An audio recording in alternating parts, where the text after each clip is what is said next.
Hello students, आज के lecture में इस फिजिक्स के लेक्चर के अंदर मैं कवर करने वाला हूं इलेक्ट्रिक फ्लक्स के बारे में। इस इलेक्ट्रिक फ्लक्स के अंदर आज हम कवर करेंगे 2D सरफेसेस, यानी आज जो लेक्चर होगा उसमें ओपन सरफेसेस के बारे में अच्छे के साथ क्वालिटी प्रॉब्लम्स लेकर आया हूं, ताकि मैं आपको एक इस लेक्चर के अंदर, पूरे कंप्लीट लेक्चर के अंदर ये सारी चीजें कवर करा दूं।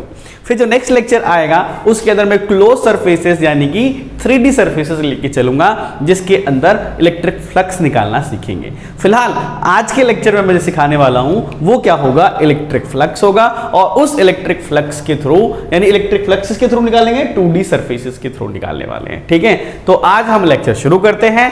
मैं हूं आपका राम सर और आप हो मेरी राम जी की सेना, और हमारा चैनल पूजा एकेडमी। ठीक है, तो चलो बच्चों शुरू कर देते हैं हम लोग क्या, electric flux through open surfaces और यू में से 2D सरफेस। ठीक है, 2D, 2 डायमेंशन मतलब कि आपके पास एक लेंथ होगी, एक ब्रेथ होगी, उसके लेकर हम लोग लेके चलेंगे।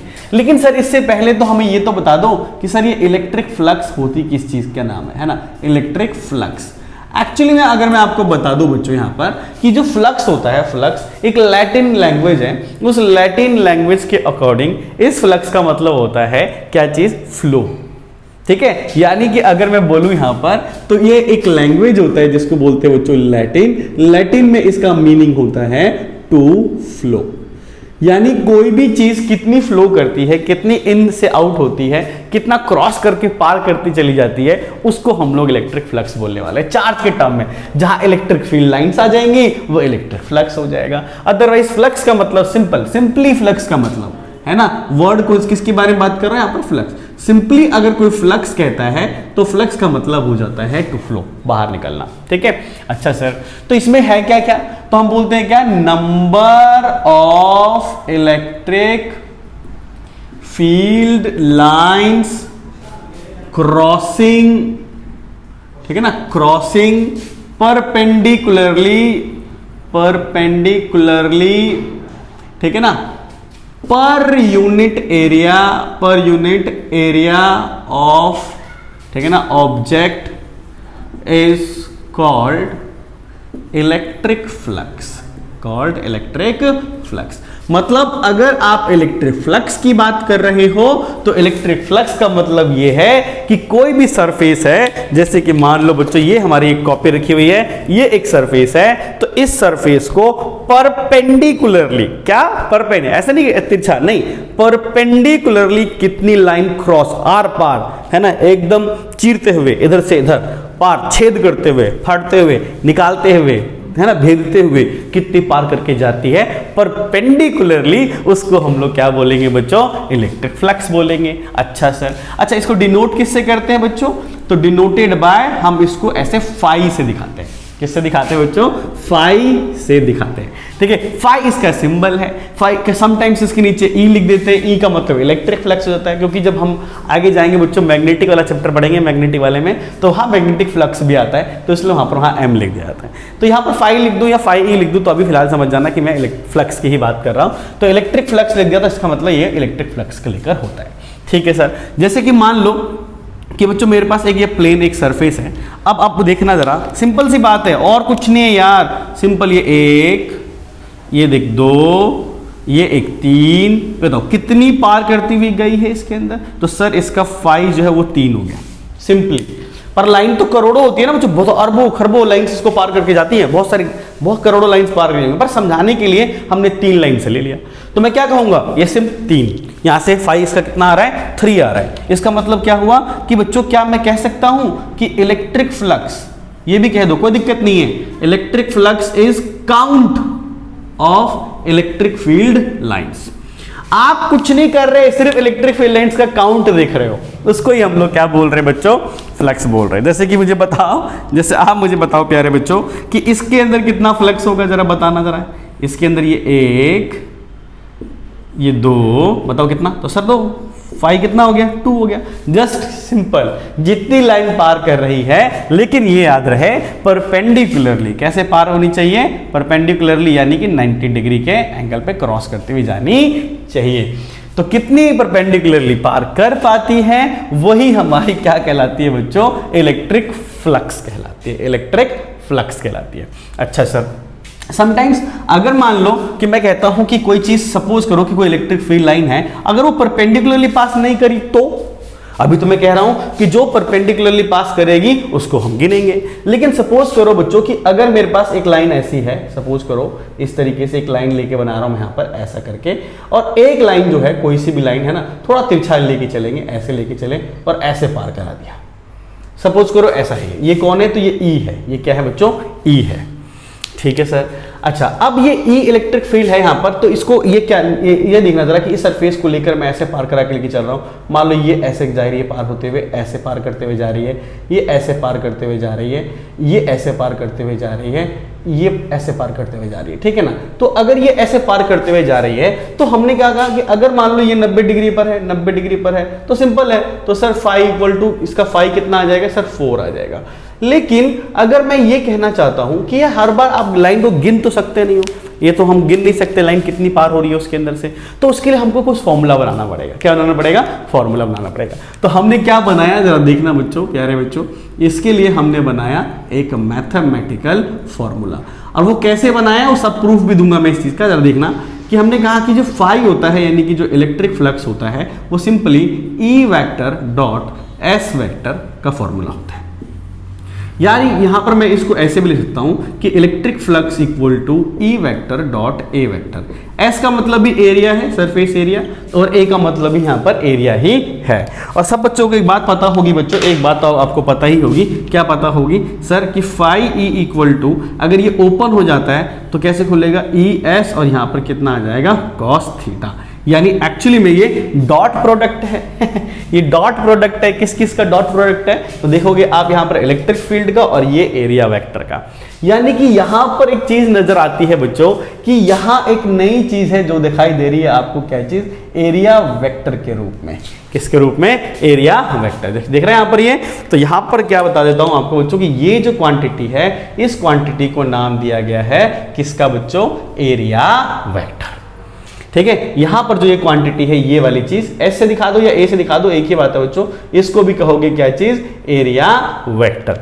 यानी इलेक्ट्रिक फ्लक्स जो है वो डॉट प्रोडक्ट है किसका? इलेक्ट्रिक फील्ड का, इलेक्ट्रिक फील्ड इंटेंसिटी का, और साथ में किसका बच्चों? एरिया वेक्टर का। इन दोनों का डॉट प्रोडक्ट है।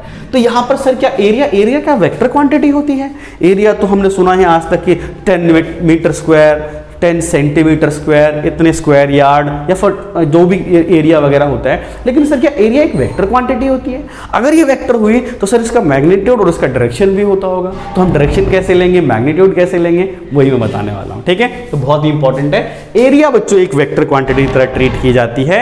अगर मैं एरिया वेक्टर लेके चलता हूं तो एरिया वेक्टर को मैं A vector equal to just A से, और साथ में ए यहां पर एन कैप से लगा के दिखाऊंगा। एरिया वेक्टर को ऐसे दिखाया जाता है। सर ये क्या चीज है? तो सर इसी को बोलते हैं हम लोग क्या बच्चों? एरिया वेक्टर बोलते हैं। इस चीज को हम लोग क्या बोलते हैं बच्चों? इसको बोलते हैं हम लोग मैग्नीट्यूड ऑफ एरिया। और ये क्या चीज है बच्चों? Unit vector. यूनिट वेक्टर, ठीक है ना, अलोंग एरिया वेक्टर। ठीक है? अब ये साथ में ध्यान देना कि ये क्या रिप्रेजेंट करता है बच्चों? Represent direction. एक प्रकार का क्या है? ये डायरेक्शन को रिप्रेजेंट कर देता है। कौन? ये वाली चीज एन कैप। अच्छा, यहां पर अगर मैं नोट की बात कहूं बच्चों, तो एक नोट की बात क्या होगी आपके लिए, वो जरा ध्यान से समझ लेना। क्या हम बोलते हैं यहां पर कि डायरेक्शन, ठीक है बच्चों, direction of area vector is always radially, ठीक है ना, रेडियली आउटवर्ड, या फिर क्या हो सकता है? Inward and perpendicular to the surface. पहली बात तो यही है बच्चों। मैग्नीट्यूड तो सबको पता चल जाएगा कि वैल्यू कितनी आ रही है, 10, 20, 30, 40 कितना। लेकिन डायरेक्शन कैसे लेंगे हम लोग? डायरेक्शन कैसे लेंगे हम लोग? अभी मैं 2D ऑब्जेक्ट के लिए समझाऊंगा, 2D सरफेसेस के लिए समझाऊंगा। ठीक है? फिर 3D सरफेस के लिए अलग से लेक्चर बना कर, पहले बोला मैंने आपको। तो बच्चों यहाँ पर डायरेक्शन कैसा होता है कि मैंने कहा रेडियली आउटवर्ड होता है। अब या इनवर्ड भी हो सकता है, क्योंकि 2D सरफेस में क्या इनवर्ड क्या आउटवर्ड आपको पता ही चलेगा। जैसे मान लो ये कॉपी है बच्चों, इस कॉपी में कहाँ है इनवर्ड, कहाँ है आउटवर्ड सरफेस के लिए। तो सर इधर कहूंगा तो ये सर ये आउटवर्ड भी हो सकता है, इनवर्ड भी हो सकता है, मैं ऐसा कुछ भी मान लूँ। ये मेरे लिए यहाँ पर ये वाला सरफेस है, ये वाला सरफेस है, कोई चीज निकल रही है तो ये आउटवर्ड भी कहलाया जा सकता है, इनवर्ड भी कहलाया जा सकता है, कोई फर्क नहीं पड़ता। तो 2D सरफेसेज में क्या इनसाइड है क्या आउटसाइड है इसके बारे में पता लगाना मुश्किल काम है, इसलिए कोई इनवर्ड भी ले सकता है, कोई आउटवर्ड भी ले सकता है, कोई फर्क नहीं पड़ता। ठीक है, तो डायरेक्शन जो ली जाएगी वो क्या ली जा रही है बच्चों, ये तो आपने नोट कर ही लिया होगा आई होप, है ना। इसको मैं स्क्रीनशॉट लेते चलना, इसको मैं मिटा देता हूं यहाँ पे साइड में इस जगह को। ठीक है, अब यहां पर जरा देखो, तो मैं जो कह रहा था आपसे कि रेडियली मैंने क्या बोला कि बच्चों रेडियली आउटवर्ड भी है, साथ में परपेंडिकुलर टू द सरफेसेस में। एग्जाम्पल के लिए जैसे मैं आपको समझाता हूं, एग्जाम्पल देता हूं आपको, एग्जाम्पल इधर ज्यादा समझ में आएगा। जैसे कि मान लो बच्चों कि मेरे पास एक ग्राफ है, ये ग्राफ है, ठीक है सर। आपने यहां पर क्या किया, इस जगह पे आकर एक रेक्टेंगल ले लिया जिसको मैं ऐसे शेड कर देता हूं। ठीक है, ये x एक्सिस है, ये y एक्सिस है, मान लो ये z एक्सिस है। ठीक है सर, अब ये तुम देख पा रहे हो कि ये कैसे है, ये दीवारों के ऊपर रखा हुआ है बच्चों, जैसे दीवार नहीं होती हमारी, इस दीवार के ऊपर ऐसे रखा हुआ है। आप यूं मान के चलो कि इस दीवार पर रखा हुआ है, ये मान लो ये ऐसे x है, ये ऊपर y है, ये ऐसे z है। ठीक है, तो ये उस दीवार पर है, सामने वाली दीवार पर। तो सामने वाली दीवार का इनवर्ड आउटवर्ड इधर भी हो सकता है, उधर भी हो सकता है। तो कोई बच्चा इसको इधर ही बना सकता है, देखो इधर इस डायरेक्शन में आप n कैप दिखा सकते हो, है ना। और कोई इसको बाहर की तरफ भी इस तरफ भी, यानी कि ऐसे देखो, मैं बता रहा हूं आपको, ध्यान दे लेना। ठीक है, ये इधर बना दिया मैंने ऐसे ऐसे करके, ये है ना। तो कोई बच्चा सर इसको ऐसे भी बना सकता है, इस डायरेक्शन में भी एन कैप दिखा सकता है। यानी कि अगर मैं यहां पर कहता हूं समथिंग लाइक दिस, जैसे कि ये ए है, ये ए है, ये भी ए है, ये भी ए। अगर बच्चों मैं इसको स्क्वायर मान लेता हूं, तो अगर मैं कहता हूं कि इसका ए वेक्टर लिखो, तो इसका ए वेक्टर कैसे लिखोगे? तो पहले तो क्या लिखोगे बच्चों, इसका मैग्नीट्यूड लिखोगे और फिर उसका यूनिट वेक्टर लिखोगे। तो मैग्नीट्यूड इसका कितना हो जाएगा स्क्वायर का, तो सर ये ए स्क्वायर हो जाएगा। अच्छा, इसकी डायरेक्शन क्या लिखोगे, इस तरफ, अगर तुमने इस तरफ ले लिया तो ये आई कैप हो जाएगा, है ना, आई कैप एक्स एक्सिस के अलोंग। हाँ सर, और अगर ये वाला किसी बच्चे ने लिखा तो ये ए वेक्टर लिखा, जी सर, और ये क्या हो गया, ए स्क्वायर रहेगा, जी सर। ये किधर आ रहा है, माइनस का आई कैप, माइनस का आई कैप, जिसको कोई बच्चा इसको माइनस ए स्क्वायर आई कैप भी लिख सकता है। ठीक है जी, समझ में आ रही है बात ये। तो इस एरिया को ऐसे भी लिखा जा सकता है, इस एरिया को ऐसे भी लिखा जा सकता है, जहां पर ये वाला मैग्नीट्यूड होगा और उसका यूनिट वेक्टर होगा कि वो किस डायरेक्शन में जा रहा है। ठीक है, ये एग्जांपल आई होप समझ में आया होगा, है ना। आप देखोगे डायरेक्शन मैंने रेडियली कहां बनाया है, आउटवर्ड बनाया है, परपेंडिकुलर टू द सरफेस बनाया है। अब ये रेडियली, ये भी आउटवर्ड, इसको आउटवर्ड कह लो, इसको इनवर्ड कह लो। यार 2D सरफेस में इनवर्ड और आउटवर्ड समझ में नहीं आता है, ठीक है ना। अब जैसे मैं ये कहता हूं बच्चों, सपोज करिए मेरा हाथ है और मैंने ऐसे पेन लगाया, बताओ ये इनवर्ड है क्या आउटवर्ड है, हु नोज। ऐसे करके देख लो। तो 2D सरफेस पे कहीं पे भी लिया जा सकता है, ऊपर नीचे कहीं पे भी, कोई दिक्कत वाली बात नहीं है। एक और समझो जरा, है ना, क्लैरिटी के साथ समझाऊंगा बच्चों, है ना। मेरा पर्पस यही है बच्चों कि मैं आपको बहुत अच्छे से समझा सकूं। तो अब तुम बताना जरा, एक यहाँ लिया बच्चों मैंने, इसको मैंने शेड कर दिया, this is X, this is Y, इसका लेंथ ए है, इसका ब्रेथ बी है, रेक्टेंगल लिया है मैंने, रेक्टेंगल है ये, ठीक है। अब ये z है, तो तुम क्या कहते हो, इसका एरिया वेक्टर कैसे दिखाओगे सर, एरिया कैसे? तो पहले देख लो जरा एक बार, एरिया तो हो जाएगा a इंटू बी, जी सर। अब कोई बच्चा इसको क्या कर सकता है बच्चों, इसकी डायरेक्शन को ये डॉट लिख दूं ना, डॉट, ऐसे डॉट लिख दूं तो इसका मतलब होता है बच्चों आउटवर्ड। आउटवर्ड मतलब बाहर की तरफ, परपेंडिकुलरली आउटवर्ड। और कभी ऐसा क्रॉस लिख दूं तो समझ जाना परपेंडिकुलरली कैसा होगा बच्चों, इनवर्ड होगा, अंदर की तरफ होगा। तो ऑब्वियस सी बात है, मैंने बाहर की तरफ ले लिया होगा। तो जेड जो होता है, ये वाला जेड वाला कहाँ आता है, बाहर आता है। तो बच्चों यहाँ क्या लिख सकता हूँ, साथ में लिख सकता हूँ, तुम ही बता दो यार। तो सर लिख सकते हो यहाँ पर के कैप, क्या लिख सकते हैं यहाँ पर, के कैप। अच्छा सर, किसी ने अगर ये लिख दिया होता प्यारे बच्चों, ये तो A vector equal to A B, और यहाँ पर लिख दिया होता माइनस का के कैप, तो ये क्या गलत हो जाता? नहीं, दोनों ही सही माने जाएंगे, दोनों ही क्या माने जाएंगे, सही माने जाएंगे। ठीक है, तो एरिया जो होता है ना प्यारे बच्चों, area is a vector quantity. Area क्या चीज है, वेक्टर क्वांटिटी है। इसलिए आपको ये याद रखना होगा कि एरिया के लिए क्या डायरेक्शन लेना पड़ेगा। तो एरिया के लिए डायरेक्शन जो होता है हमेशा रेडियली आउटवर्ड या इनवर्ड, कहीं भी लो, बस परपेंडिकुलर सरफेस होना चाहिए। ये भी सही है, ये भी सही है। एक और केस में दिखा देता हूं आपको, ताकि और क्लैरिटी के साथ समझ में आना शुरू हो जाए बच्चों। जरा देखना, एक बार ऐसे करके ये लिखा मैंने, एक ऐसे लिखा और एक यहाँ एक सर्कल बना दिया, है ना, कितने रेडियस का, आर रेडियस का। इसको बच्चों मैंने कितना माना, x माना, इसको मैंने y माना, इसको क्या माना, z माना, ठीक है। तो तुम क्या कहते हो, इसका एरिया क्या बोलोगे बच्चों? इसका एरिया अगर कोई बोलना चाहेगा तो सर इसका मैग्नीट्यूड जो एरिया होगा वो शेडेड एरिया, तो सर कितना होगा पाई आर स्क्वायर। अब डायरेक्शन बताओ, तो सर डायरेक्शन कोई इस तरीके से ले सकता है, ऊपर की तरफ ले सकता है, ये एन कैप के डायरेक्शन में है ना, कोई ऐसे भी ले सकता है। तो कैसे ले सकता है सर, इसके लिए इसका हम लिख सकते हैं जे कैप। कैसे लिखते हैं, जे कैप। और कोई इसको area vector equal to pi R square minus J cap भी लिख सकता है। दोनों ही करेक्ट माने जाएंगे, कोई गलत नहीं माना जाएगा। ये दोनों बात समझ में आ रही है नहीं आ रही? कोई ऊपर ले चाहे कोई नीचे ले, मुझे कोई फर्क नहीं पड़ता, ध्यान देना, किसी को भी कोई फर्क नहीं पड़ता, एक ही बात मानी जाती है, ठीक है। तो जनरली हम लोग क्या करते हैं, पॉजिटिव डायरेक्शन ले लेते हैं कि क्वेश्चन को थोड़ा इजी करने के लिए या समझने की अंडरस्टैंडिंग करने के लिए। तो हम कोई एक केस उठाते हैं बार बार इसमें से।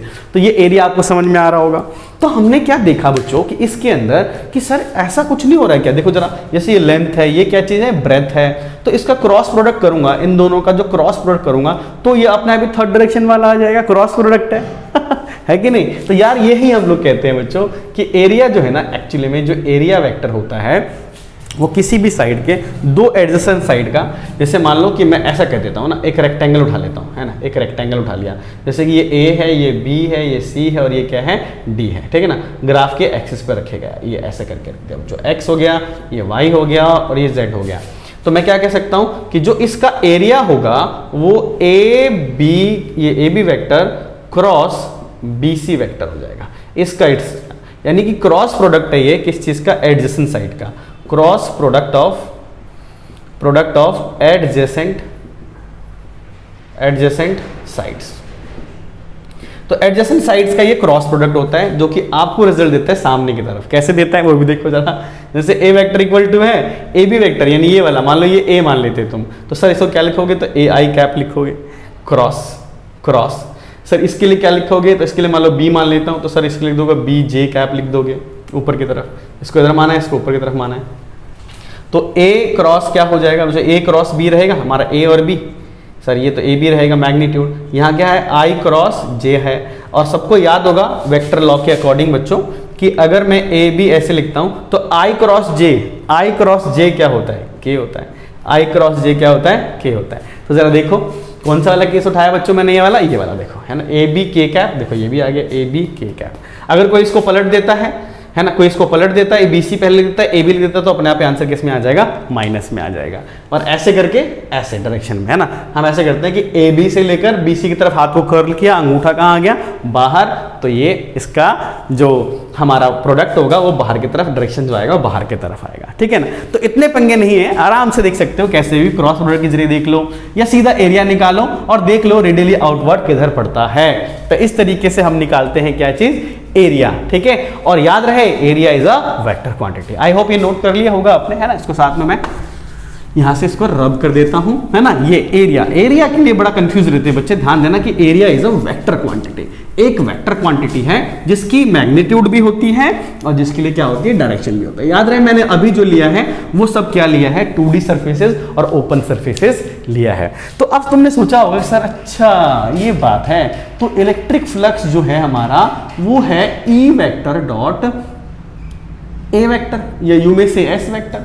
तो सर इसका ये डॉट प्रोडक्ट है, तो यानी कि इलेक्ट्रिक फ्लक्स जो है एक्चुअल में electric flux is dot product of E vector and A vector. ये दिख रहा है मेरे को कि सर इसका ये डॉट प्रोडक्ट है। और डॉट प्रोडक्ट तो सर हमने 11th क्लास में पढ़ा था कि इसका एक कंपोनेंट, कोई एक वेक्टर के दूसरा वेक्टर का जो कंपोनेंट साथ में चलता है तो उनका जो मैग्नीट्यूड होता है, उनका जो प्रोडक्ट होता है वही हमारा डॉट प्रोडक्ट कहलाता है। क्या कह रहा हूँ समझते हैं, ऐसे समझते हैं। जैसे देखो मान लो कि मेरे पास ये ऐसा करके कुछ है, ये एक सरफेस है। जैसे मान लो कि ये मेरे पास क्या है, एक ऐसा सरफेस है। अब बच्चों इस सरफेस को देखो जरा ध्यान से, इस सरफेस को देखना, और मैं इलेक्ट्रिक फील्ड को थोड़ा तिरछा कर दे रहा हूँ ऐसे करके। जैसे मैं थोड़ी देर पहले बता रहा था, तो पहले मैंने एरिया वेक्टर समझा दिया, फिर उसको समझा रहा हूँ। मान लो ऐसे कह दिया, ठीक है सर। तो इसका एरिया वेक्टर किधर होगा सर, इसका एरिया वेक्टर, तो सर इसका एरिया वेक्टर तो रेडियली कैसा होगा, आउटवर्ड होगा। डोंट वरी, एरिया वेक्टर जो होगा वो इस डायरेक्शन में होगा। तो मान लो कि इनके बीच में एंगल कितना बन रहा है, थीटा बन रहा है। कितना बन रहा है, थीटा। तो तुम बताओ ई के कितने कंपोनेंट बन जाएंगे, ई के कितने कंपोनेंट, तो सर ई के 2 कंपोनेंट बनेंगे। सर ये बन जाएगा आपका ई कॉस थीटा, और इस तरफ बन जाएगा सर आपका इधर सॉरी यार, इधर बन जाएगा ई साइन थीटा, और क्योंकि थीटा के साथ क्या रहता है, कॉस रहता है, ई कॉस थीटा, इधर क्या बन जाएगा, ई साइन थीटा। ये ध्यान रखना, गलती मत कर देना, ठीक है ना, ध्यान देना, एक कॉस थीटा, थीटा के साथ हमेशा कॉस थीटा, इधर क्या आ जाएगा, साइन थीटा। और तुम बताओ, ऐसे देखो जरा एक बार, है ना, तो ये मैं कहता हूं कि ये वाला है ना, ये वाला हिस्सा देखो, तो क्या है बच्चों कि ये जो ई साइन थीटा है, क्या बच्चों ये पैरेलल है ना, क्या है ये, parallel to the plane of object. जो ऑब्जेक्ट का प्लेन है, ऑब्जेक्ट, ये ऑब्जेक्ट है तो उसी का प्लेन कैसे पैरेलल निकलता हुआ जा रहा है, तो क्या ये इसको ऐसे भेदता हुआ, पार करता हुआ जा रहा है, क्या नहीं जा रहा है, इसको टच कर रहा है पर पार नहीं कर रहा, क्रॉस नहीं कर रहा, 90 डिग्री से इसको छेद के निकल नहीं रहा है। तो इसका मतलब क्या हुआ कि ये पैरेलल है किस चीज के, इस सरफेस के पैरेलल है। तो अगर बच्चों ये सरफेस के पैरेलल हो गया तो इसका मतलब कि it will not contribute any flux, ठीक है, यानी कि क्या होगा बच्चों, this component of electric field जो भी है हमारे पास, है ना, does not contribute in electric flux. आपके फ्लक्स में इसका कोई योगदान नहीं मिलेगा। लेकिन क्या ये जो ई कॉस थीटा जा रहा है, क्या वो इसके परपेंडिकुलर जा रहा है, इसके परपेंडिकुलरली पास हो रहा है, जी सर। तो हमने क्या बोला कि यहां पर कि E cos theta component is along the direction of area vector, बोलो, है ना, यानी कि जिधर एरिया वेक्टर चल रहा है क्या उधर ही आ गया, है ना। तो हमने क्या किया कि इस एरिया वेक्टर का, और ये हमारे पास, ये मान लो ए का मैग्नीट्यूड ले लो, तो हमने कहा कि सर ये क्या हुआ, तो सर ये हुआ कि इसका एरिया वेक्टर का मैग्नीट्यूड कितना, ए हो गया, और इसका ये कितना हो गया, तो सर ये कॉस थीटा हो गया, ई कॉस थीटा। तो ई कॉस थीटा कंट्रीब्यूट कर रहा है लेकिन ई साइन थीटा कंट्रीब्यूट नहीं कर रहा है, इसीलिए हमने कहा कि सर ये बन गया ई ए कॉस थीटा, और कॉस थीटा को अगर हम हटा देते तो इसी को हम लोग क्या कहते हैं, डॉट प्रोडक्ट कहते हैं। तो डॉट प्रोडक्ट ही क्यों लिया, ये क्लियर हो गया होगा कि डॉट प्रोडक्ट ही क्यों लिया। डॉट प्रोडक्ट ही इसलिए लिया क्योंकि अगर कोई इलेक्ट्रिक फील्ड किसी एंगल पे चली जाएगी तो बच्चों याद रखना कि एंगल पे जाने से उसका एक कंपोनेंट जो साइन थीटा वाला होगा वो प्लेन के हमेशा पैरेलल हो जाएगा और वो कंट्रीब्यूट नहीं करेगा। लेकिन क्या होगा कि एक कंपोनेंट उसके परपेंडिकुलर हो जाएगा, जो कंपोनेंट एरिया वेक्टर की डायरेक्शन में होगा उसका आप प्रोडक्ट ले लोगे तो वो आपको क्या कंट्रीब्यूट करके दिखा देगा, वो कंट्रीब्यूट करके दिखाएगा इलेक्ट्रिक फ्लक्स। तो इस तरीके से तुमने क्या निकाला कि इलेक्ट्रिक फ्लक्स का फॉर्मूला ये कैसे लिया गया होगा, डॉट प्रोडक्ट की नॉलेज के अकॉर्डिंग। जी सर, थोड़ा थोड़ा समझ में आ रहा है कि इलेक्ट्रिक फ्लक्स कैसे लिया गया होगा। अब तुम बता सकते हो बच्चों कि अगर मैं तुमसे ये बोलूं, अगर मैं आपसे ये बोलूं कि बताओ कि इलेक्ट्रिक फ्लक्स जो है हमारे पास वो कौन कौन से फैक्टर्स अफेक्ट करते हैं, तो जरा देखो, फैक्टर्स अफेक्टिंग, है ना, फ्लक्स, हमारे फ्लक्स को, है ना, अफेक्टिंग इलेक्ट्रिक फ्लक्स की क्या क्या इफेक्ट करता है, तो फॉर्मूले में देख लो। तो सर एक तो पहला तो करता है क्या चीज, आप देखोगे एरिया अफेक्ट डालता है ना। तो हम लोग देखते हैं कौन सा फैक्टर है, तो एरिया क्या एरिया फर्क डालता है। जी सर, जरा देखो बच्चों कैसे, कि मान लो कि एक मेरे पास क्या है कि यूनिफॉर्म लाइंस बना देता हूं, जरा देखो, तुम देखो, थोड़ा ध्यान देना कि 1 2 3 4 ये 5 बनाए, फिर ये 1 2 3 4 और ये भी 5 बनाया। यहां पर भी कितनी लाइन बना देता हूं बच्चों, 5 लाइन बना देता हूं। कितनी लाइन बना दिया, 5 लाइन, यानी कि इलेक्ट्रिक फील्ड तो सेम रखा है। हाँ सर, अगर मैं यहां पर एक छोटा सा एरिया लेता हूं, छोटा सा एरिया ऐसा छोटू, इसमें से कितनी लाइन पास हो रही है, 2 लाइन ऐसे परपेंडिकुलरली पास हो रही है। इसको ऐसे ऐसे नहीं रखा हुआ, इसको ऐसे रखा हुआ है, ऐसे करके रखा हुआ है, ये चीज ऐसे रखी हुई है, यानी कि ये चीज ऐसे रखी हुई है, तब लाइंस दिखा रहा हूं मैं आपको। तो इसका छोटा एरिया है तो थोड़ा एरिया बड़ा कर देता हूं उसको। अब मुझे बताओ क्या इसमें ज्यादा लाइन पास हो रही है, इसमें 2 लाइन पास हो रही है, इसमें कितनी लाइन पास हो रही है, 3 लाइन, और बड़ा कर देता हूं उसको। तो क्या इसमें सारी लाइन पास हो रही है, हाँ, यानी कि इसमें A1 है, ये क्या है, A2 है, ये क्या है, A3 है। तो समझ में आ रहा होगा बच्चों कि A1 जो है वो कम है, A2 उससे ज्यादा है और A3 सबसे ज्यादा है। तो तुम देखो, हैंस मैं क्या कह सकता हूं बच्चों, हैंस मैं क्या कह सकता हूं कि क्या एरिया बड़ा करने से इसमें से लाइन ज्यादा पास होने लगी, यानी फ्लक्स बढ़ गया, मतलब क्या, लाइन ज्यादा क्रॉस करेंगे तो मतलब फ्लक्स बढ़ जाएगा, यही तो कहना चाहते हैं। तो हम बोल सकते क्या, φ1 जो है वो कम होगा, φ2 जो है वो ज्यादा होगा, और φ3 यानी इसके थ्रू फ्लक्स सबसे ज्यादा होगा। हाँ सर, बिल्कुल सर। तो क्या मैं कह सकता हूं, वी कैन से क्या, कि मैं ये कह सकता हूं कि electric flux is directly proportional to area, है ना। पर याद रहे for fixed electric field, electric field fix करना है, लाइन फिक्स रखनी पड़ेगी, वो घटाना बढ़ाना नहीं है कि डेंसिटी तुम बढ़ा दो, नहीं। सेम इलेक्ट्रिक फील्ड के लिए अगर इलेक्ट्रिक फील्ड को फिक्स रखा है तो एरिया प्रोपोर्शनल हो जाएगा फाई के।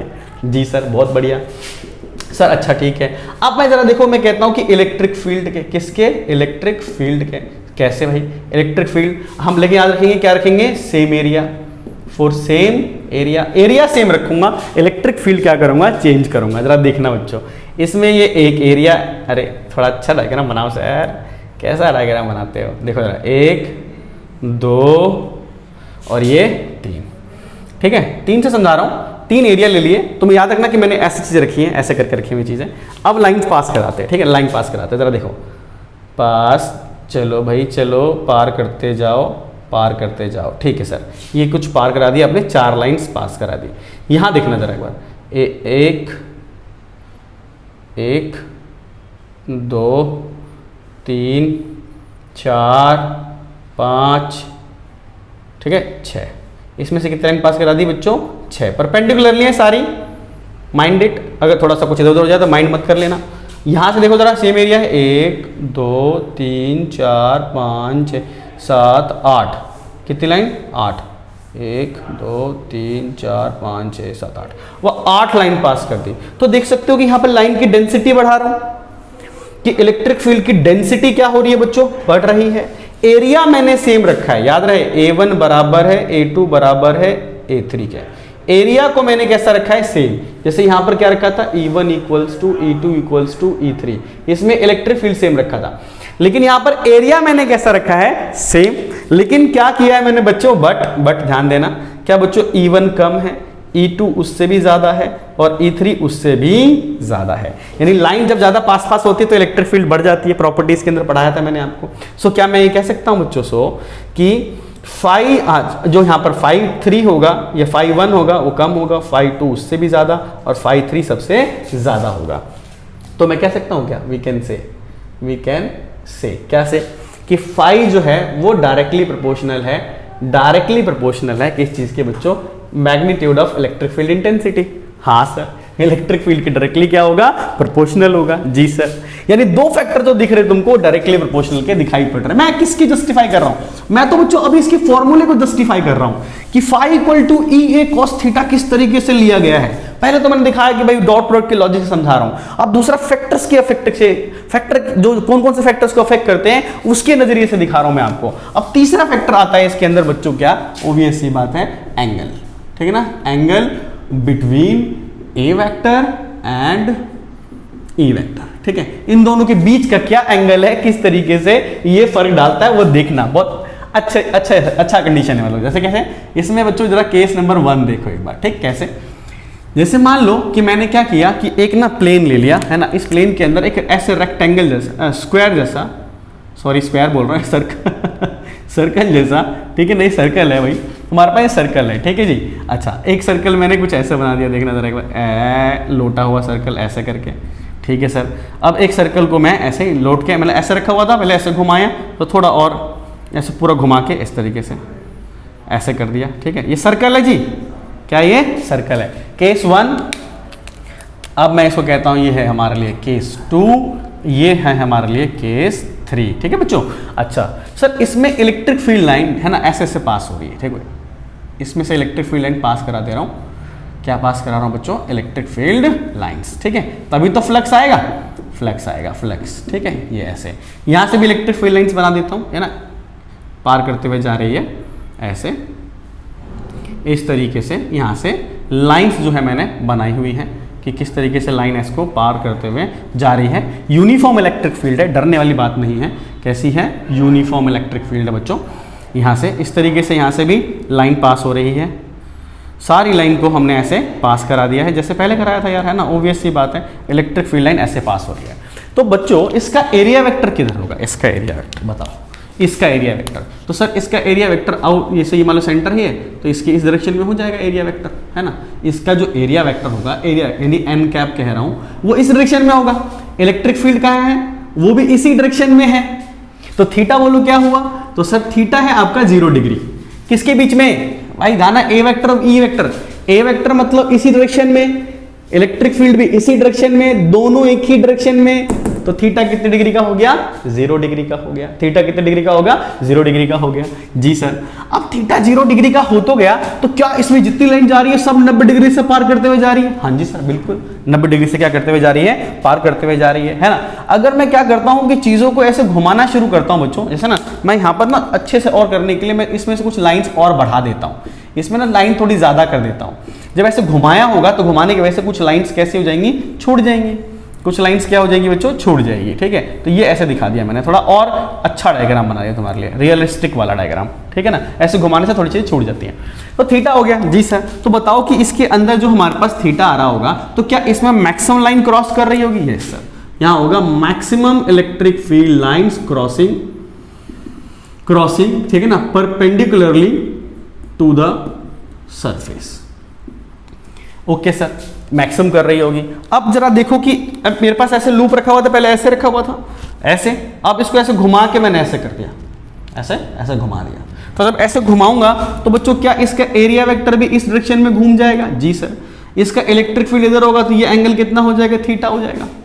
थीटा क्या हो गया यहाँ पर, ये थीटा ऐसे घूम जाएगा, है ना। थोड़ा इस डायरेक्शन में रोटेट करा दिया मैंने, ऐसे करके रोटेट करा दिया।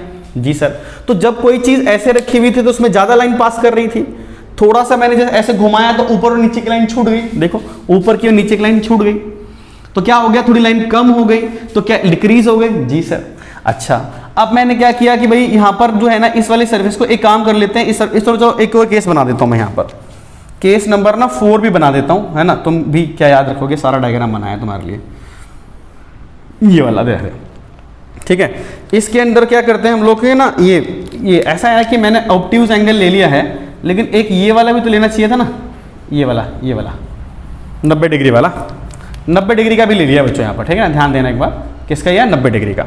तो अब मैं इसका जो डायरेक्शन बनाऊंगा वो क्या बनेगा बच्चों, बताना जरा। तो सर ऐसे घुमाया तो इसके लिए यहाँ पर क्या आ जाएगा, एन कैप इधर आ जाएगा। तो अब यहाँ पर क्या होगा, तो थोड़ा डिक्रीज हो गया होगा, यहाँ पर क्या होगा, डिक्रीज इन, ठीक है ना, इलेक्ट्रिक फ्लक्स। थीटा जो है आपका लेस देन कितना है, 90 डिग्री है। बट क्या है बच्चों, याद रखना कि ग्रेटर देन किससे है, थीटा 0 डिग्री से, 0 डिग्री से बड़ा है। यानी आपका जो थीटा है वो एक्चुअली 0 से तो बड़ा है, 90 डिग्री से कैसा है, छोटा है। इस रेंज में हुआ तो इलेक्ट्रिक फ्लक्स पॉजिटिव तो आएगा, लेकिन आपको पता ही है बच्चों कि थोड़ा सा लाइन कम हो जाएगा, थोड़ा डिक्रीज हो जाएगा। यहां पर आ गया क्या, 90 डिग्री का एंगल हो गया, क्योंकि इलेक्ट्रिक फील्ड कहां जा रही है बच्चों, इस डायरेक्शन में जा रही है। एरिया वेक्टर कहां जा रहा है, ऊपर जा रहा है। तो यहां थीटा कितने डिग्री का हो गया, 90 डिग्री का। तो बताओ इसमें से कितनी लाइन इसको ऐसे 90 डिग्री पे काट रही, कोई नहीं, सब इसके प्लेन से पास हो रही है। No lines are passing through this area, ठीक है, क्रॉस करते हुए नहीं जा रही कोई। तो इसका मतलब फ्लक्स कितना आ गया बच्चों, इसका 0। ठीक है, फ्लक्स कितना आ गया, 0 डिक्रीज हो गया। अब इसको घुमाते हुए ऐसे लगे इधर ले आया, है ना, घुमाते हुए ऐसे करके, जैसे ये था ना, ऐसे घुमाया, फिर ऐसे हुआ, फिर ये ऐसे हो गया, है ना, लाइक दिस, ये ऐसे हो गया। ठीक, इस तरीके से। तो इसका जो एरिया वेक्टर आएगा वो सर किधर आएगा, तो सर इसका एरिया वेक्टर इधर घूम जाएगा, एरिया वेक्टर, है ना। समझ रहे हो बच्चों कैसे हो रहा है, पहले ऐसे रखा, पहले ऐसे रखा, फिर वो ऐसे घुमा, मतलब इस तरीके से, है ना, ऐसे करे, ऐसे कर दे, जैसे पहले ऐसे रखा हुआ है, थोड़ा एंगल पर आया, फिर ऐसे हुआ, फिर अभी ऐसे हो गया। ठीक है, तो ये मैंने ऐसे करके दिखाया हुआ यहाँ पर इस जगह पे। देखो इलेक्ट्रिक फील्ड आपकी कहाँ जा रही है, इधर। ये एंगल क्या हो गया भाई, थीटा, है ना, ये वाला एंगल। तो ये क्या, थीटा जो होगा ग्रेटर देन कितना होगा, 90 डिग्री होगा। यस सर, कौन सा एंगल कहते हैं इसको, ऑब्ट्यूज एंगल कहते हैं। क्या कहते हैं, ऑब्ट्यूज एंगल। तो फ्लक्स फिर दोबारा से इंक्रीज करना शुरू कर जाएगा, है ना। Flux will increase but negative होगा। बट कैसा होगा, नेगेटिव। कैसे होगा मैं बताऊंगा अभी आपको, कि थीटा अगर आपका 90 डिग्री से क्या है, ज्यादा है, लेकिन 180 डिग्री के बराबर हो या 180 डिग्री से बीच में, इन दोनों के बीच में हो, तो आपका जो फ्लक्स आता है वो क्या आता है, नेगेटिव आता है। और इस टाइम जो आता है आपका फ्लक्स जो आता है, उस टाइम क्या आता है, ग्रेटर देन 0, यानी कि पॉजिटिव आता है। यानी कि अगर मैं किसी भी प्लेन को किसी एरिया ऑफ प्लेन को किसी इलेक्ट्रिक फील्ड में घुमा रहा हूं तो उसके रोटेशन की वजह से भी फ्लक्स में क्या आ रहा है बच्चों, चेंज आ रहा है।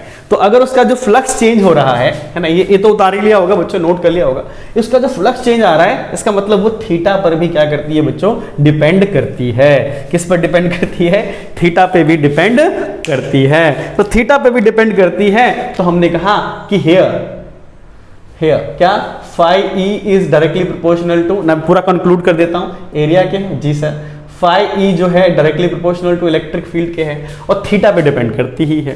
किस पे डिपेंड करती है, थीटा पे डिपेंड करती ही है कि भाई थीटा के हिसाब से ही हमारा इलेक्ट्रिक फ्लक्स आएगा कि नहीं आएगा। तो हमने इनको क्या कर दिया बच्चों, एंड फाई ई जो है वो आप जानते हो कि इसका एक कंपोनेंट इसकी डायरेक्टली प्रोपोर्शनल होता है, तो cos थीटा के साथ आएगा। तो ऑन कंबाइनिंग इफेक्ट्स है ना, कि जो इफेक्ट पड़ रहे हैं इसके अंदर, तो फाई ई इक्वल टू मैं क्या कह सकता हूं सर, ई ए और यहां आ गया cos थीटा। ई मतलब इलेक्ट्रिक फील्ड, ए मतलब ये, पर cos थीटा क्यों, थीटा पे डिपेंड करता है, रोटेशन पे डिपेंड करता है कि इलेक्ट्रिक फील्ड के साथ इसका क्या एंगल बन रहा है, इसलिए साथ में थीटा भी आया हुआ है। तो इस तरीके से बच्चों क्या होता है कि एंगल का लॉजिक, इलेक्ट्रिक फील्ड का लॉजिक, एरिया का लॉजिक, सोच के साइंटिस्टों ने एक तरीका बना दिया जिसके जरिए हम किसी जगह पे फ्लक्स निकाल सकते हैं। सही है। अच्छा जरा बताओ, अभी जो तुमको जो मैंने कराया इसके हिसाब से क्या क्या बातें समझ में आती है। ठीक है, जरा पहली चीज जरा देखो, फॉर्मूला क्या है, फटाफट बताओ, फॉर्मूला ऑफ इलेक्ट्रिक फ्लक्स क्या निकला, तो सर वो निकला phi E equal to sir E A cos theta निकला। ठीक है, अच्छा सर ठीक है, अब ये बताओ स्केलर है कि वेक्टर है, तो सर ये स्केलर है, स्केलर क्वांटिटी।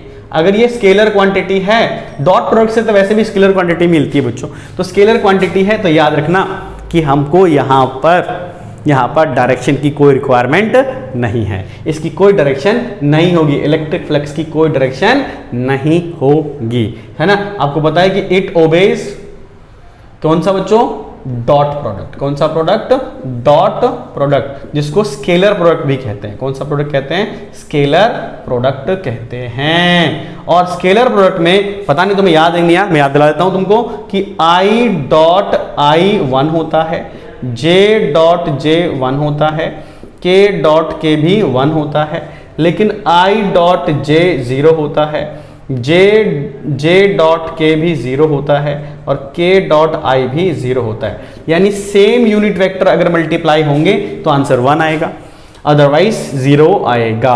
अदरवाइज क्या, वेक्टर के लॉज है बच्चों, थोड़ा ध्यान रखने वाली बात है, ध्यान रख लेना। हालांकि इसका प्रूफ सब होता है, हमने करा रखा है, ऐसे तो बताएं इसका मैग्नीट्यूड 1 इसका मैग्नीट्यूड 1, इन दोनों के बीच में cos थीटा 0 डिग्री का, तो यही तो आएगा। तो यार ये हो गया हमारे पास। ठीक है, तो इसको हम लोग क्या कह रहे हैं कि स्केलर प्रोडक्ट होगा। बहुत बढ़िया। क्या बच्चों हम बोल सकते हैं कि फाई कैन बी नेगेटिव, है ना, पॉजिटिव और 0, तीनों हो सकते हैं। क्या हो सकते हैं, तीनों। तो बताओ फाई लेस देन यानी नेगेटिव कब होता है, बताओ फाई नेगेटिव कब होता है। तो इसका रेंज बता दिया था मैंने अभी थोड़ी देर पहले ही बताया था बच्चों। क्या बताया था कि सर ये नेगेटिव जब होगा जब आपका एंगल 90 डिग्री से ज्यादा होगा लेकिन 180 डिग्री तक जा सकते हो, ये रेंज है इसकी। अच्छा ये बताओ कि आपका जो फाई होगा वो ग्रेटर देन 0 यानी पॉजिटिव कब होगा, पॉजिटिव।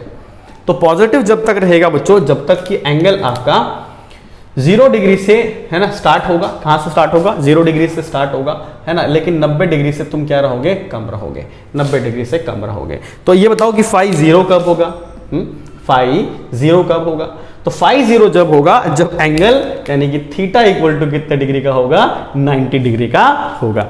तो क्या बच्चों आपको समझ में आ रहा है कि इलेक्ट्रिक फ्लक्स कुछ नहीं है, इलेक्ट्रिक फ्लक्स एक काउंट ऑफ आयन है कि इलेक्ट्रिक फील्ड लाइन से कितनी इलेक्ट्रिक फील्ड लाइन जा रही है उसके अंदर से, उसको निकालने के लिए फॉर्मूला है ई ए कॉस थीटा।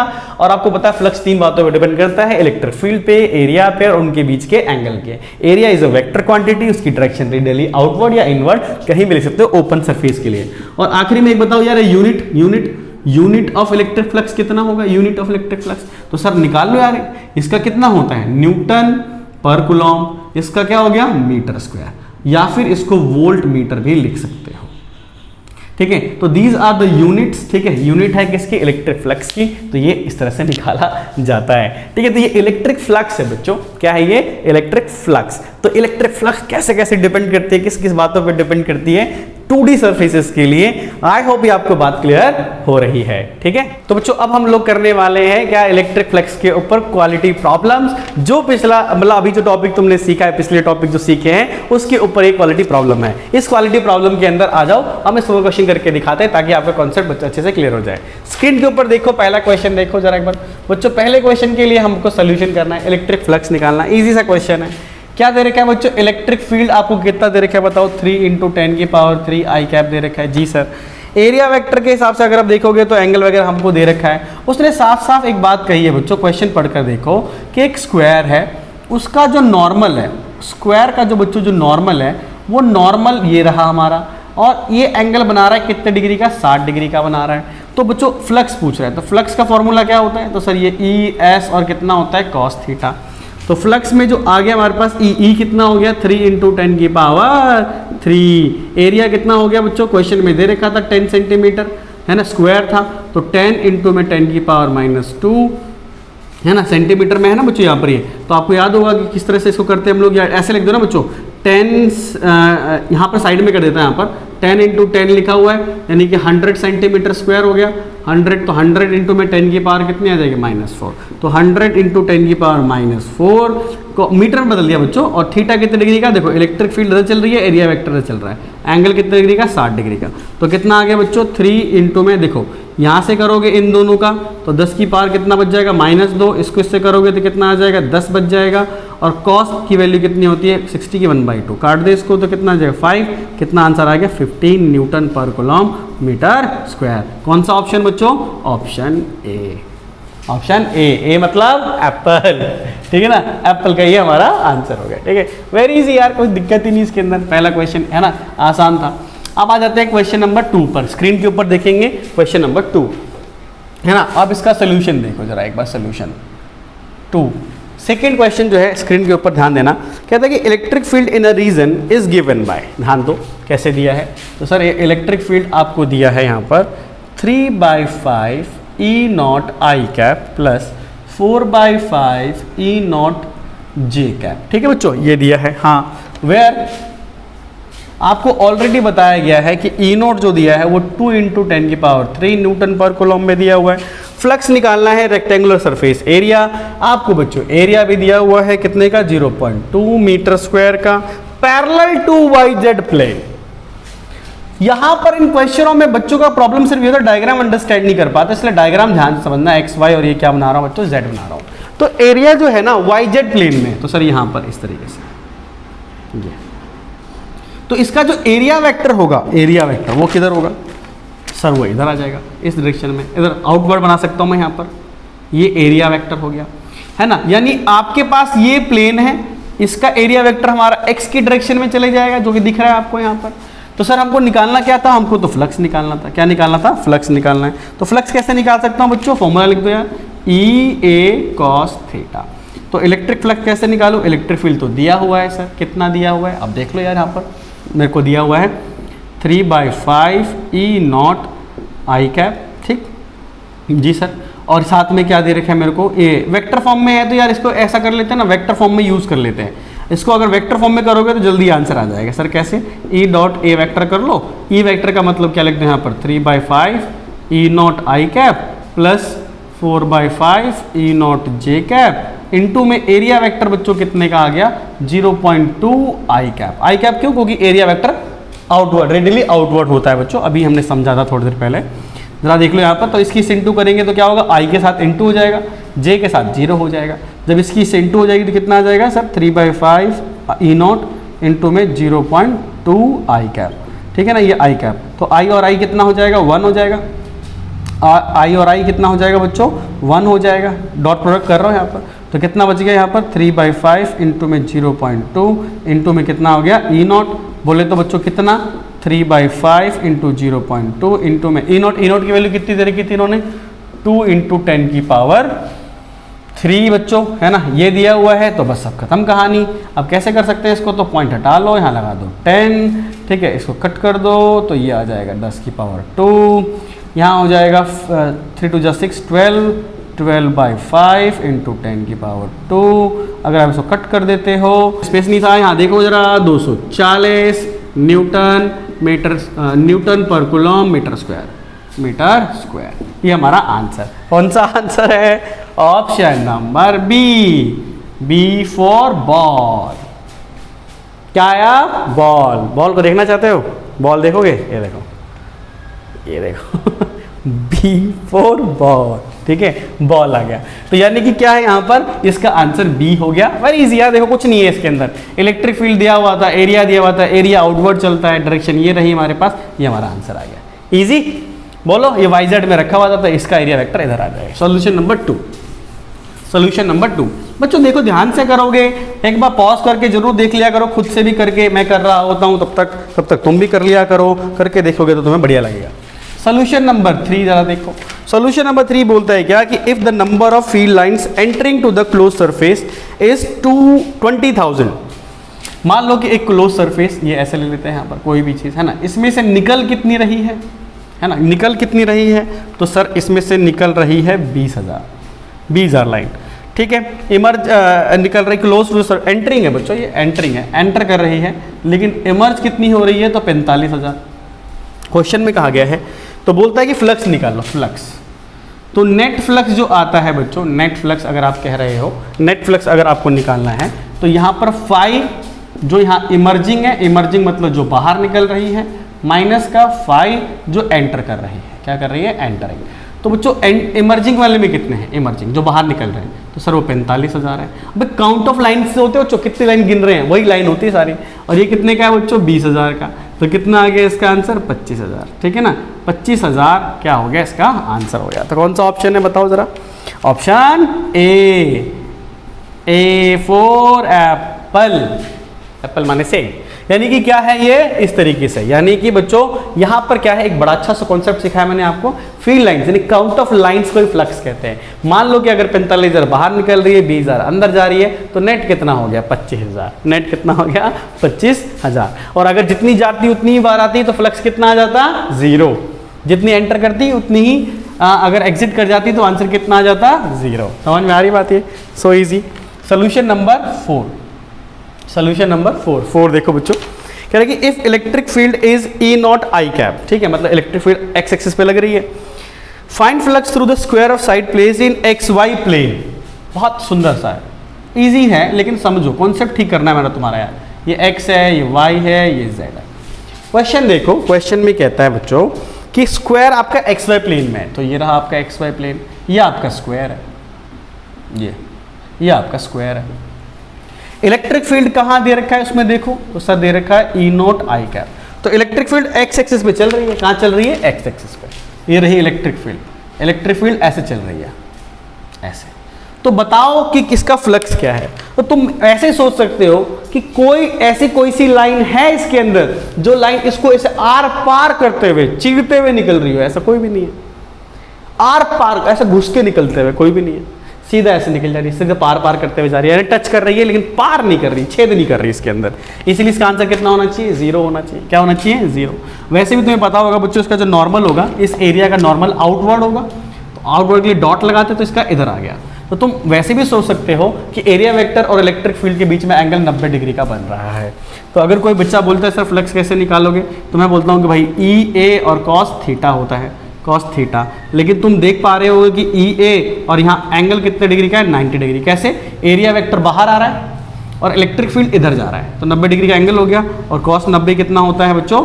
0। तो इलेक्ट्रिक फ्लक्स कितना आ गया? 0। ये तो मैथमेटिक्स बता रही है ना, वैसे तुम्हें देख के समझ में आ गया होगा, ठीक है। तो ये कौन सा है इसका ऑप्शन है C फॉर कैट। कैट आ गई, बिल्ली, ठीक है ना। तो इस तरीके से आंसर है, वेरी इजी। मतलब मैं ये चाहता हूं कि अगर ये सेशन अगर आप देख रहे हो तो इस सेशन के अंदर इलेक्ट्रिक फ्लक्स पढ़ने के बाद गहराई के साथ समझ जाओ हर चीज़ कि कैसे है। एग्जाम में आती है सब चीज़ें, नीट और जेईई मेन के अंदर आ जाती है। तो ध्यान देना कि इलेक्ट्रिक फ्लक्स कैसे होता है, ठीक है। तो ये इस तरीके से खत्म कर दिया भाई हम लोगों ने। अगला क्वेश्चन देखो जरा बच्चों, अगला क्वेश्चन मैं करा रहा हूँ आपका 5th। कॉन्सेप्ट क्लियर है ना। सोल्यूशन नंबर 5 देखो, 5th में आ जाते हैं बच्चों। कहता है क्या कि if electric field is E0 K cap. Electric field क्या है बच्चों?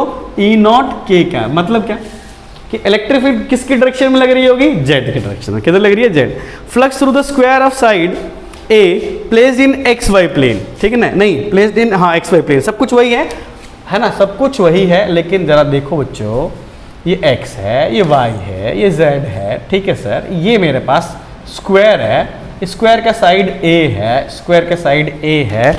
इलेक्ट्रिक फील्ड पहले x पे लग रही थी, इस बार इलेक्ट्रिक फील्ड बाहर लग रही है, ऐसे z पे लग रही है, इलेक्ट्रिक फील्ड z पे आ रही है, दिख रहा है ना, इलेक्ट्रिक फील्ड कहाँ आ रही है, z पे। तो एरिया वेक्टर कहाँ आएगा, वो भी बाहर ही आएगा, इसका एरिया वेक्टर भी कहाँ आएगा, बाहर ही आएगा बच्चों, ध्यान देना, इसका एरिया वेक्टर भी कहाँ आएगा, बाहर आएगा, यानी कि एरिया वेक्टर के डायरेक्शन भी बाहर है और इलेक्ट्रिक फील्ड के डायरेक्शन भी कहाँ है, बाहर है। तो आंसर क्या होगा बताओ, E equals to 5E equals to कितना होता है बच्चों, E की जगह की ES भी लिख सकते हो, 5E इक्वल टू, E का मतलब इलेक्ट्रिक फील्ड जितना था हमारा E नॉट था, एरिया इसका हो जाएगा a स्क्वायर और थीटा 0 डिग्री, क्योंकि दोनों एक ही डायरेक्शन में, और cos 0 की वैल्यू कितनी होती है, 1 होती है, तो 5E कितना आ गया बच्चों, E नॉट a स्क्वायर। कौन सा आंसर बताओ, आंसर बताओ ऑप्शन का, सर इसका ऑप्शन आ रहा है ए, ऑप्शन ए, ठीक है ना, एप्पल वालों का आंसर बिल्कुल सही है। पॉज करके पहले क्वेश्चन करके देख लिया करो एक बार, फिर देख करके देखोगे तो तुम्हें अच्छा लगेगा कि हाँ आंसर सही है गलत है, थोड़ा इंटरेस्टिंग पैटर्न बनता है, और क्या है कि नहीं। ये था हमारा क्वेश्चन नंबर 5, इजी क्वेश्चन, बस कॉन्सेप्ट क्लियर होते चले आएंगे कि कौन से प्लेन में क्या रखा हुआ है तो क्या एंगल बनता है, ठीक है। ये था आपका क्वेश्चन नंबर कौन सा बच्चों, 5th था। अब आ जाते हैं क्वेश्चन नंबर 6th का सोल्यूशन करते हैं बच्चों। क्या कहता है कि in a region of the surface there is exist uniform electric field, आपको दे रखा है बच्चों, इलेक्ट्रिक फील्ड कितना दिया है बच्चों, जरा देखो यार, इधर रखा है 2 × 10⁻³ k कैप, जी sir. Rectangular coil of dimension, आपको एरिया जो दे रखा है 20 centimetre into 10 centimetre into 20 centimetre, जी सर, यानी कितना हो जाएगा बच्चों 200 सेंटीमीटर स्क्वायर, यानी 200 इंटू 10⁻⁻4 मीटर स्क्वायर, तो ढंग से लेकर 2 × 10⁻⁻2 मीटर स्क्वायर, ये हमारा एरिया हो गया, जी सर। अब एरिया आने के बाद कहता है कि क्या placed in X Y plane, अब एक्स वाई प्लेन के अंदर हुआ तो वही क्वेश्चन है भाई, अब मेरे पास ये सिचुएशन है, ऐसा करके रेक्टेंगल है, ठीक है, और एरिया तुमको दे ही रखा है बच्चों, यहाँ पर ये 10 सेंटीमीटर था, ये 20 सेंटीमीटर था, और ये कितने का था 10 सेंटीमीटर का, तो ये रेक्टेंगल था अपने पास।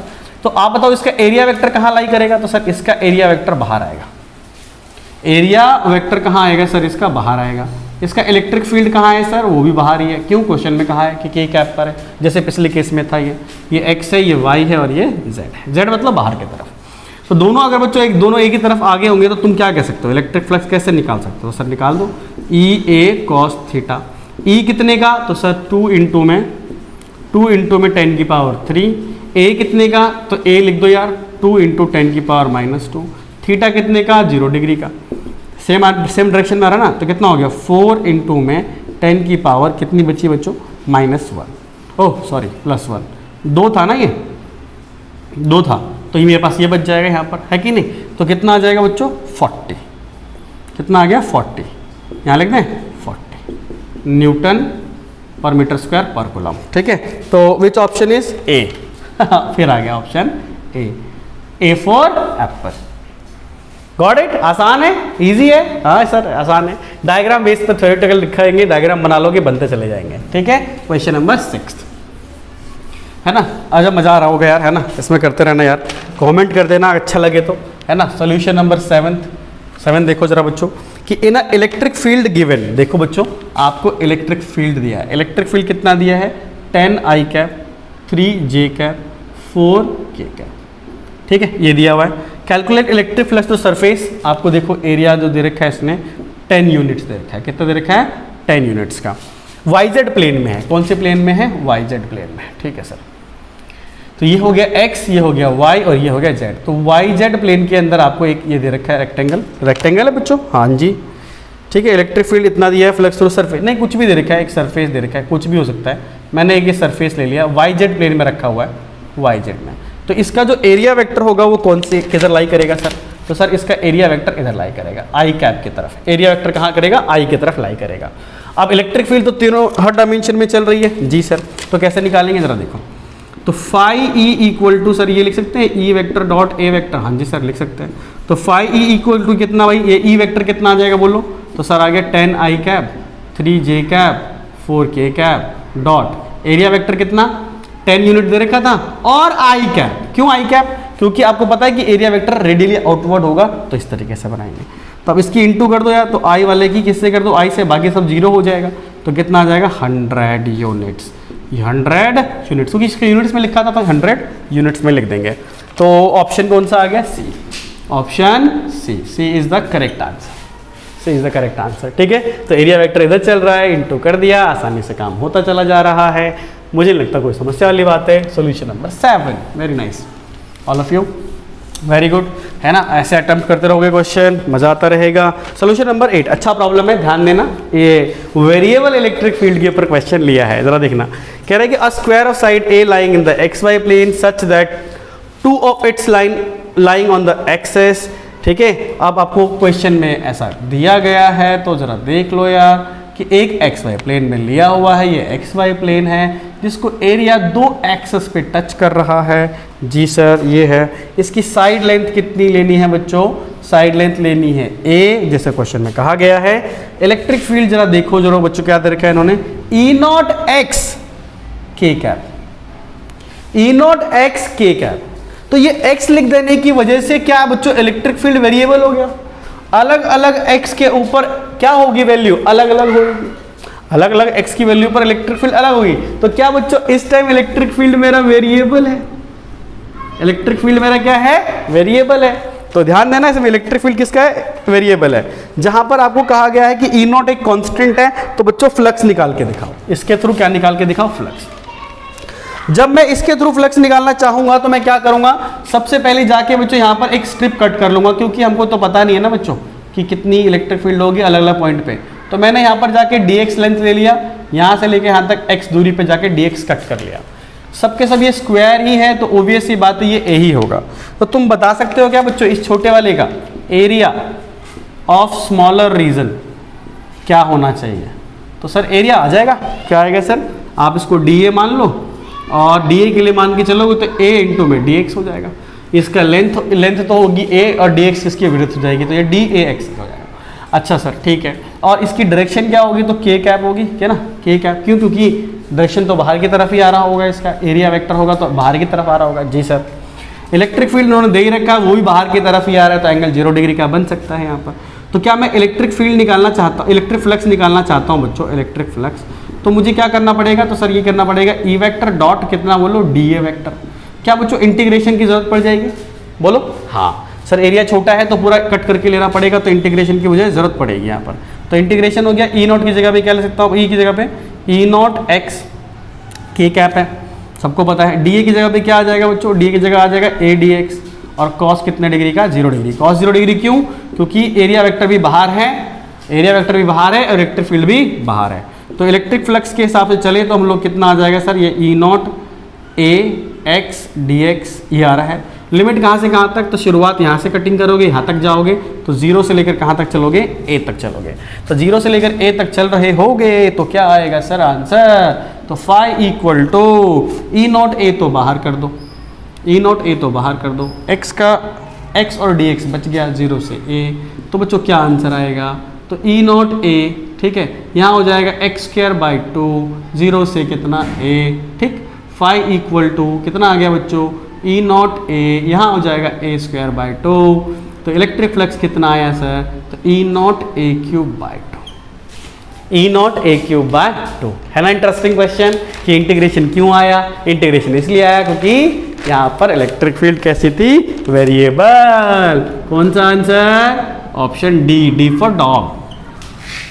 छोटे बच्चों पढ़ाते ना, A for apple, B for ball, C for cat, D for dog. ठीक है, कैसे?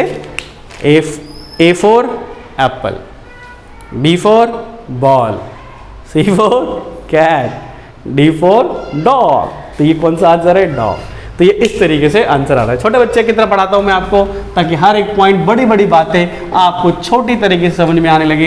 ऐसा लगे कि फिजिक्स तो यार कुछ भी नहीं है, एकदम इजी सब्जेक्ट है। अगर आपको कॉन्सेप्ट समझ में आ जाएगा तो आपको ऑटोमेटिकली हर चीज़ अच्छी लगने लगेगी। तो ध्यान देते चलना, मज़ा आता रहेगा आपको। ठीक है, अब आ जाओगे सोल्यूशन नंबर 9 पर।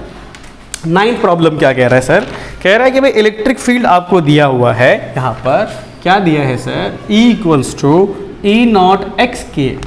ये एक्स कैप लिख देने का मतलब कुछ नहीं होता, इसका मतलब आई कैप ही होता है।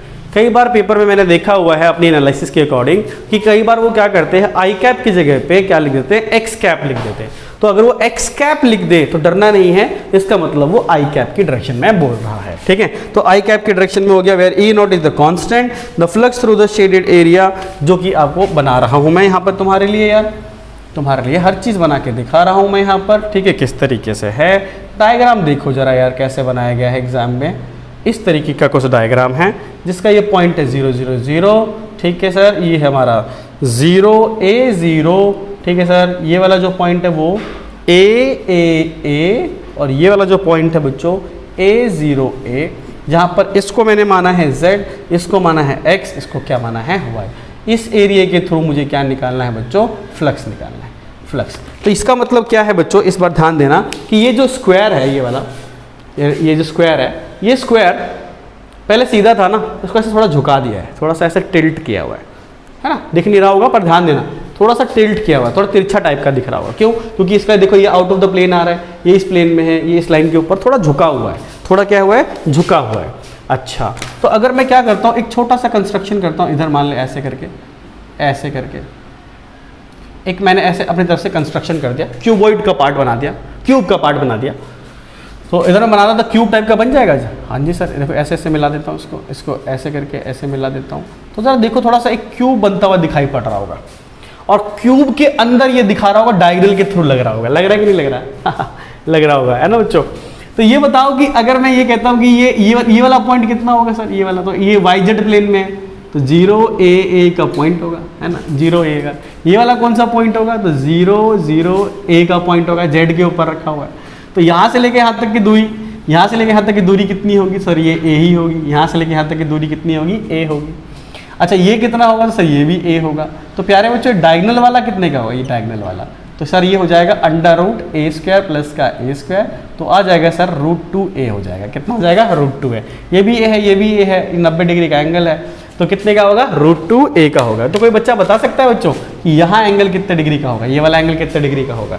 ये एंगल को थीटा मान लो, तो थीटा कैसे निकाल सकते हो, तो tan थीटा से निकाल लो यार। tan थीटा क्या होता है, परपेंडिकुलर अपॉन बेस। ये थीटा के सामने परपेंडिकुलर, बेस क्या हो गया इसका सर, ये वाला बेस हो गया, तो ये भी कितना हो गया, A हो गया।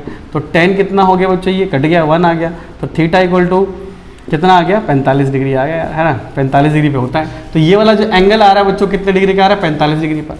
तो कोई भी चीज़ पहले ऐसे रखी हुई थी, कैसे रखी थी, देखो ज़रा, ऐसे रखी हुई थी और ऐसे झुक गई 45 डिग्री के एंगल पर, तो पहले एरिया वेक्टर सीधा था, अब एरिया वेक्टर कितना झुक गया होगा, तो 45 डिग्री झुक गया होगा, है ना।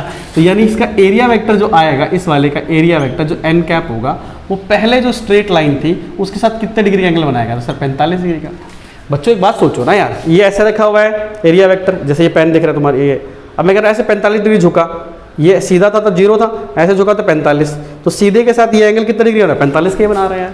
जितना झुकोगे उतना ही तो एंगल आएगा, बोले यार, हाँ सर। तो बताओ कि फ्लक्स कैसे निकालोगे, तो फ्लक्स कितना होता है, तो सर ये EA cos थीटा होता है। E कितने का, तो सर E0 का। एरिया कितना होगा किसका, इस शेडेड वाले का, तो √2A, इसके एक लेंथ होगी, ब्रेथ कितनी होगी सर, ये A हो गई। तो क्या हो जाएगा यहाँ पर √2A इंटू में A और cos थीटा यानी कि 45 डिग्री, यानी कितना आ गया, E0 √2A², ये 1/√2, √2 से √2 cancel, E0 A², E0 A²। तो कितना आंसर आया, D, option D for dog. मजा आया नहीं मजा आया, है ना। इंटरेस्टिंग क्वेश्चन, बड़ा इंटरेस्टिंग क्वेश्चन है यार, है ना। इसको पॉज करके खुद से भी करके देखो यार, मज़ा आ जाएगा ये क्वेश्चन करके। और ये अपने जेईई मेन में कई बार क्वेश्चन देखा गया है, जेईई मेन में भी आया हुआ है, नीट में भी है, इस तरह के क्वेश्चन है। तो इसलिए बहुत अच्छे अप्रोच से बनाया गया क्वेश्चन है कि किस तरीके से अगर हमको ऐसे फ्लैट सरफेस पे आ रहा है तो क्या वो झुका हुआ हमारे को आ रहा है कि नहीं आ रहा है, कितना झुक गया तो कितना आंसर आएगा। वेरी इंटरेस्टिंग क्वेश्चन, ठीक है। अटेम्प्ट किया होगा, खुद से एक बार सॉल्व करके देखना, अच्छा लगेगा, मज़ा आ जाएगा तुमको, ठीक है ना। लगेगा कि यार कुछ क्वेश्चन सीखा है, टाइम इन्वेस्ट किया तो कुछ सीखने को मिला है, ठीक है। अब यहाँ पर क्या है कि हमारे सामने जो है सोल्यूशन नंबर क्या है, 10, सोल्यूशन नंबर 10 क्वेश्चन जरा देखो बच्चों क्या है आपके सामने, देखो ज़रा। मैंने वैसे ही कुछ डायग्राम बनाया है यहाँ पर इस तरीके से जैसे पहला दिख रहा था, लेकिन इसका कंपोनेंट √3 कर दिया है, और ये कितना कर दिया, 0 कर दिया, ये A कर दिया। ये वाला जो पॉइंट है बच्चों वो भी √3a और ये a है पॉइंट। ये वाला जो पॉइंट है बच्चों 0a0 का पॉइंट है और ये वाला 000 का पॉइंट है। ये वाला एक्सिस y लिया है, ये वाला एक्सिस z लिया है, ये वाला एक्सिस x लिया है ना। x y z को थोड़ा ध्यान से देखना। जब भी बच्चों ऐसा कुछ टिल्टेड दिख जाए, जब भी कुछ ऐसा टिल्टेड दिख जाए तो टिल्टेड दिखने के बाद एक छोटा सा प्यारा सा नन्ना मुन्ना सा एक कंस्ट्रक्शन कर लेना चाहिए। क्या बच्चों अगर मैं ऐसा कुछ कंस्ट्रक्शन कर पा रहा हूँ तो मतलब मेरी सोच जो है वो बहुत बढ़िया बन जा रही है। कैसे कि मैं ये सोच पा रहा हूँ कि एक क्यूबॉइड के अंदर जैसा भी टाइप का स्ट्रक्चर दिख रहा हो उसके अंदर एक डायगोनल टाइप का स्ट्रक्चर बन जाता है प्यारा सा और हमको दिख पाता है कितने का ये है। तो सर कैसे करें इसको? तो ऐसे कर लेते हैं यार, जैसे ये वाला पॉइंट कितने का होगा, ये वाला पॉइंट है ना, इसके हिसाब से देखा जाए ये वाला पॉइंट कितने का होगा, ये सब हमको पता लगाना पड़ेगा। तो कैसे पता लगा सकते हैं? जरा देखो कि ये पॉइंट कौन से प्लेन में है बताओ, YZ प्लेन में हो आप। कौन से प्लेन में हो? Y और Z के प्लेन में हो। तो YZ प्लेन में ये वाला पॉइंट कितना होगा? X तो 0 ही है सर, तो Y के लिए भी A है, Z के लिए भी A ही है। ये वाला पॉइंट क्या होगा सर? ये दोनों 0 0 होंगे। Z के लिए कितना है? तो A है। यही तो सिचुएशन है। हाँ जी सर, बिल्कुल यही सिचुएशन है। तो यार ये बताओ कि ये वाली जो लेंथ होगी हमारे पास जिसके अकॉर्डिंग तुम चल रहे हो, ये लेंथ जो होगी ये हमको पता होनी चाहिए कि ताकि मैं इसकी लेंथ को निकाल सकूं कि कितना इसका लेंथ आने वाला है। ठीक है, तो अगर तुम थोड़ा ध्यान दो तो यार यहाँ से लेकर यहाँ तक का ये जो ये वाला हिस्सा है मेरे पास, ये वाला देख लो थोड़ा ध्यान से, कितना डिस्टेंस आएगा। तो तुम यार यहाँ से डिस्टेंस फॉर्मूला भी लगा सकते हो, है ना। क्या लगा सकते हो? डिस्टेंस फॉर्मूला लगा सकते हो। अगर मैंने यहाँ से यहाँ तक का फॉर्मूला लगाया तो सर ये कितना आ जाएगा? तो सर ये आपका आ जाएगा √3a। कितना आ रहा है? √3a। और यहाँ से लेकर यहाँ तक का जो डिस्टेंस देखा जाए कि यहाँ से लेकर यहाँ तक का डिस्टेंस कितना है Z एक्सिस पे, तो सर ये a हो जाएगा। कितना हो जाएगा? a हो जाएगा, है ना। थोड़ा समझ में आ रहा होगा बच्चों, है ना। अब यहाँ से अगर मैं पूछता हूँ ये वाला हिस्सा कितना होगा, तो सर ये हो जाएगा आपका √3a का होल स्क्वायर प्लस a स्क्वायर। मीन्स कितना हो जाएगा बच्चों? 3a स्क्वायर प्लस कितना हो जाएगा? a square. अंडर रूट में कितना आ गया? 4a square. तो यानी कितना आ जाएगा? 2a आ जाएगा। कितना आ जाएगा? 2a। This is 2a। Got it? हाँ सर 2a हो जाएगा। जी सर 2a। अब मुझे बताओ कि एरिया अगर फ्लक्स निकालना चाहते हो तो E इंटू में A इंटू में cos थीटा हो जाएगा। हो जाएगा सर। अब ये बताओ कि ये थीटा कैसे निकालोगे? पहले तो यहाँ साइड में थीटा भी निकालो। तो थीटा कैसे निकालोगे? वही tan थीटा के जरिए। क्या होता है बच्चों? परपेंडिकुलर अपॉन में बेस। What is perpendicular? ये थीटा है, थीटा के सामने वाला। तो सर ये √3a है। बेस क्या हो गया इसका? तो a हो गया सर। ये a से a कैंसिल हो गया sir. tan theta equal to √3, तो थीटा इक्वल टू कितना आ गया? 60 डिग्री आ गया। कितना डिग्री आ गया? 60 डिग्री आ गया। तो इलेक्ट्रिक फील्ड कितने का बच्चों? इलेक्ट्रिक फील्ड तो हमारा E0 है। क्वेश्चन में ही दिया गया है इलेक्ट्रिक फील्ड E0 है। और एरिया कितना निकलेगा सर? इसकी लेंथ ले लो यहाँ से लेके यहाँ तक। ये कितना होगा? तो सर ये a होगा। ये कितना हो गया? a हो गया। और ब्रेथ कितनी होगी? ब्रेथ तो अभी भी निकाला मैंने, यहाँ पर 2a आ गया। और थीटा कितने डिग्री का हो गया? 60 डिग्री का हो गया सर। जी सर। तो ये कितना हो गया? E0 2a स्क्वायर इंटू में cos 60 कितना होता है? 1/2। 2 से 2 कैंसिल। सर कितना आ गया? E0 a square. Same answer आया ना? अरे फ्लक्स तो उतना ही पास हो गया इसके अंदर। ठीक है, तो ऑप्शन कौन सा है प्यारे बच्चों? ऑप्शन बता दो जी। Option A. ठीक है, तो इस तरीके से मैंने यहाँ पर कुछ बेसिक क्वेश्चंस कराए हैं आपको, जिसके जरिए इलेक्ट्रिक फ्लक्स अच्छे से क्लियर हो गया होगा, ऐसा मैं उम्मीद करता हूँ। आपको जरूर अच्छा लगा होगा तो बच्चों लाइक एंड सब्सक्राइब कर देना यार, यही हमारा अप्रिसिएशन होगा। हमें लगेगा कि यार हमने कुछ वर्थ किया है और आपके कुछ काम आ पाए हैं। अगर आपको कुछ लगता है कि भाई सजेशन में ये चीज़ होनी चाहिए सर, ये बता दो, तो कॉमेंट में ज़रूर डालना, है ना। उसके ऊपर हम लोग बहुत डिस्कशन करके अगर वो पॉसिबल होती है चीज़ें तो हम जरूर करते हैं, है ना। पॉसिबिलिटी यानी हमारे तुम्हारे कमेंट का पूरा ध्यान रहता है, पूरा ध्यान दे के देखते हैं कि अगर तुमने कुछ कहा है तो यार वो सबसे पहले होनी चाहिए। ठीक है, तो इस लेक्चर को लाइक करना ना भूलें। साथ में इसके ऊपर बच्चों आपको पता ही है कि इलेक्ट्रिक फ्लक्स पढ़ाया है मैंने, तो गॉस थ्योरम आ जाएगा। तो इसके अगले लेक्चर में मैं क्या लेकर आऊँगा? Gauss theorem. और गॉस थ्योरम के बाद इसके अंदर जो प्रॉब्लम्स होते हैं गॉस के बढ़िया बड़े वाले कि क्यूब में कहाँ रखेंगे, कैसे बनेगा, जो बच्चों का थोड़ा सा वीक पॉइंट कई बार बन जाता है, वो लेकर आऊँगा अगले लेक्चर के अंदर। ठीक है, तब तक के लिए bye bye, have a nice day.